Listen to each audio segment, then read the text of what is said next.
Həzrəti Həmzənin müsəlman olması. İslamiyyətin səsi hər ötən gün ağızdan ağıza yayılıb, daha da uzaqlardan gəlirdi. Bu vəziyyət Qureyşli müşrikləri hiddətləndirirdi. Bütün cəhdlərinə baxmayaraq, İslamiyyətin yayılmasına mane ola bilmirdilər. Dəlail-i Nübüvvə və Məaricün Nübüvvə adlı kitablarda deyilir ki, müşriklərdən Vəlid adında birinin bir bütü vardı. Səfa təpəsinə yığışar, bu bütə ibadət edərdilər.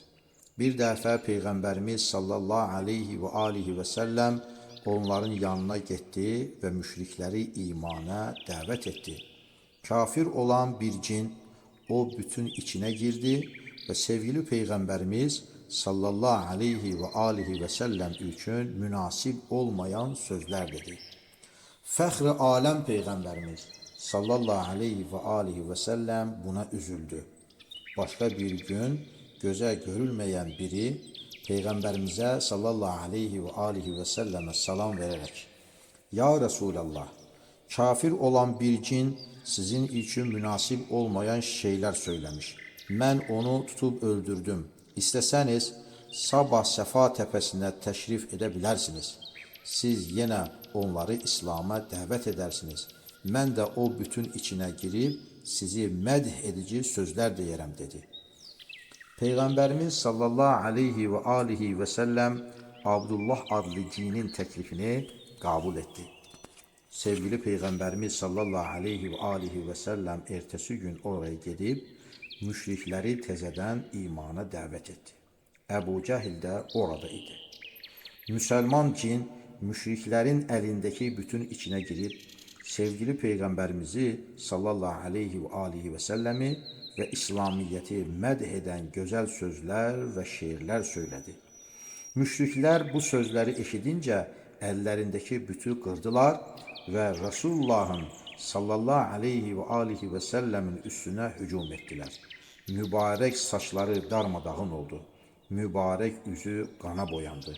Onların bu əza və cəfalarına dözərək, ey Qureyşlər, məni vurursunuz, halbuki mən sizin Peyğəmbərnizəm, buyurdu. Oradan ayrılıb evinə gəldi. Bir xidmətçi qız bu hadisəni başdan axıra qədər görmüşdü. Bu zaman Həzrəti Həmzə dağda ov edirdi. Bir ceyrana ox atmaq istərkən, ceyran dilə gələrək, ey Həmzə, mənə ox atmaqdansa qardaşının oğlunu öldürmək istəyənlərə ox atsan daha xeyirli olar, dedi. Həzrəti Həmzə bu sözlərə heyrət edərək sürətlə evinə gəldi. Adətən evdən qaydanda təvaf etmək üçün hərəm-i şərifə baş çəkər, evinə sonra gedərdi. Bugün təvaf edərkən xidmətçi qız yanına gəldi. Əbu Cəhlin Muhammed əleyhissalama etdiklərini xəbər verdi. Həzrəti Həmzə Peyğəmbərimiz sallallahu aleyhi və səlləmə həqarət etdiyini eşidincə qohumluq hissi coşdu. Silahlarını götürərək müşriklərin olduğu yerə gəldi.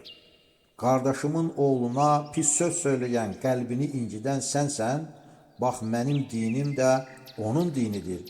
Gücün çatırsa o etdiklərini mənə də et görək, deyərək boynundakı yay ilə Əbu Cəhlin başını yardı. Oradakı kafirlər Həzrəti Həmzəyə hücum etmək istədilər. Ancaq Əbu Cəhil toxunmayın, Həmzə haqlıdır, qardaşı oğluna pis sözlər söyləmişəm, dedi. Həzrəti Həmzə oradan ayrıldıqdan sonra Əbu Cəhil tərəfdarlarına nə badə ona sataşasınız, sizə qəzəblənər və müsəlman olar. Bununla Mühəmməd qüvvətlənər, dedi. Həzrəti Həmzənin müsəlman olmaması üçün başının yarılmasına razı olmuşdu. Həzrəti Həmzənin cəmaat arasındakı etibarını, qüvvət və dəyərini onlara da xatırlatdı.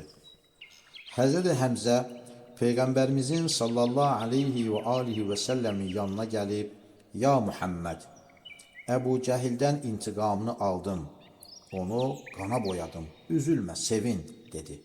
Sevgili Peyğəmbərimiz sallallahu aleyhi və alihi və səlləm, mən belə şeylərə sevinmərəm, buyurdu. Həzrəti Həmzə, səni sevindirmək üzüntüdən qurtarmaq üçün nə istəsən edərəm deyincə, Peyğəmbərimiz sallallahu aleyhi və alihi və səlləm mən ancaq sənin iman etməyin və qiymətli bədənini cəhənnəm alovundan qurtarmağından sevinərəm buyurdu. Həzrəti Həmzə dərhal müsəlman oldu. Haqqında ayə gəldi.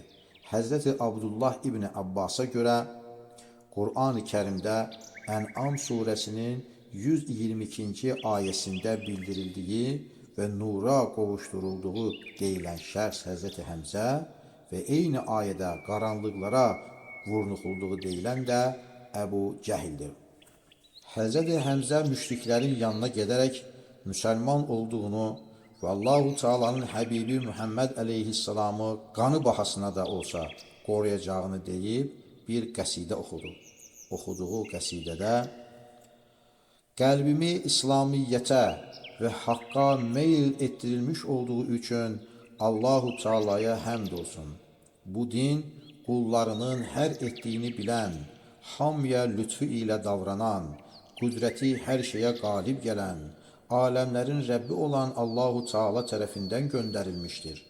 Qur'an-ı Kərim oxunduğu zaman qəlb və ağıl sahiblərinin gözlərindən yaş axar. Qur'an-ı Kərim səlis bir dillə açıqlanmış ayələr halında Muhammed əleyhissalama nazil olmuşdur. O, Muhammed Mustafa aramızda sözü eşidilən, itaət edilən mübarək bir adamdır. Ey müşriklər! Ağınız başınızdan çıxıb, gözünüz dönüb, onun haqqında sərt, ağır və kobud sözlər söyləməyin. Əgər belə bir fikrə düşsəniz, biz müsəlmanların cəsədlərinin üstündən keçib getmədən heç kim ona toxuna bilməz demişdi. Həzrəti Həmzənin müsəlman olması ilə sevgili Peyğəmbərimiz sallallahu aleyhi və alihi və səlləm çox sevindi. Müsəlmanlar onun da qovuşması ilə çox qüvvətləndilər. Həzrəti Həmzənin müsəlman olması ilə vəziyyət dəyişdi. Çünki Məkkəlilər Həzrəti Həmzənin cəngavər, cəsur, mərd, pəhləvan və böyük bir qəhrəman olduğunu bilirdilər. Bunun üçün Qureyş müşrikləri artıq müsəlmanlara heç bir səbəb olmadan pis rəftar edə bilmədilər. Ələlxüsus Həzrəti Həmzənin, Allah ondan razı olsun, qılıncının şiddətindən çəkindilər.